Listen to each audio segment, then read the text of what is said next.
Did you know the man who thrives on survival challenges has a cozy home life? Bear Grylls, the former SAS trooper and TV icon, might seem like a wild adventurer, but his family life is anything but chaotic. At 51, he shares his world with his 25-year marriage to Shara Grylls and their 3 sons, Jesse, Marmaduke, and Huckleberry. But here's where it gets controversial. Bear's home life is surprisingly diverse, with 3 distinct properties that defy expectations. One of them will surprise you, and another raises questions about his unconventional choices. Bear's London penthouse in Battersea Power Station is a striking blend of modern luxury and historical charm. In a 2024 interview with The Times, he revealed the family splits their time between this iconic building, a private island in North Wales, and a remote cabin in the Swiss Alps. "We wanted something special," he said, explaining that the Battersea property was a chance to own a piece of London's rich history.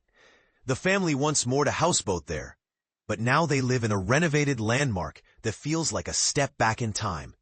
The houseboat, which they sold, was a quirky part of their story, but the penthouse remains a symbol of their balance between adventure and comfort.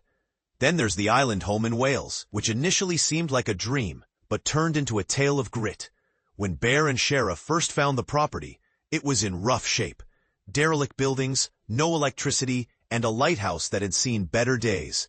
"My first bath was in 3 inches of water," he joked, highlighting the challenges of the place. Despite the struggles, the couple transformed it into a serene retreat. But the real controversy came when Bear installed a 80-foot waterslide on the cliff edge, which the local council deemed illegal. Though the slide was later removed, Bear claimed it was never meant to be permanent, a reminder that even the most rugged adventurers have moments of whimsy. And this is the part most people miss. Bear's Swiss mountain cabin, 2 hours from Geneva, is a stark contrast to the others. It's a simple, rustic lodge designed for peace and quiet, far from the noise of city life.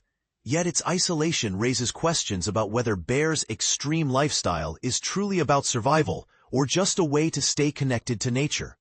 What do you think? Is Bear's approach to home life a reflection of his personality, or does it reveal something deeper about how we define home in our fast-paced world?